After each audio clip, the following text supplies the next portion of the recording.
Medicines అనేటటువంటి దాంట్లో నకిలీలు పెరిగిపోయి ఏది ఒరిజినలో ఏది నకిలీదో ఎవడో తెలియట్లేదు.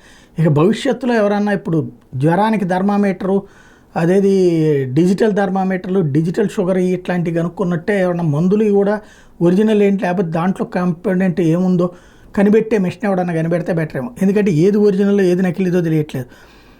2,30,30,000 శాంపిల్స్ 2015-16 నుంచి 2018-19 మధ్యన తీస్తే 593 నకిలీ అని తేలింది. ఆ శాంపిల్లో నాణ్యతా ప్రమాణాలు లేనివి 9,266. ఈ కేసులో శిక్షణ పడింది 35 మందికి, అంటే కేవలం 5.9% మందికి. 2024 నవంబర్లో కేంద్ర రాష్ట్ర ఔషధ ల్యాబొరేటరీ నాణ్యతా ప్రమాణాలు లేనివిగా తెలిసిన మొత్తం శాంపిళ్ళు 111. ఓవరాల్గా పేరుకి ఇప్పుడు ఒకటి మందు బాగుంది అని మనం అనుకున్నామంటే దానికి డూప్లికేట్ వచ్చేస్తుంది. అట్లాంటి పరిస్థితులలో నష్టాలు కష్టాలు ఎదురవుతున్నాయి సామాన్య ప్రజలకి. ఇప్పుడు ఏంటంటే మనం ఆ ట్యాబ్లెట్ నకిలీ వాడడం వల్ల పెద్ద సమస్య, ప్రాణాలు కోల్పోరు, అట్లాంటివి ఏమి వెయ్యరు. కానీ మనం ఆ ట్యాబ్లెట్లు వేసేస్తున్నాం కాబట్టి మనకి తగ్గిపోతుందని మనం కూర్చుంటాం, కానీ లోపల రోగం ముగిదిపోతుంది, తద్వారా ప్రాణాలు కోల్పోతారు.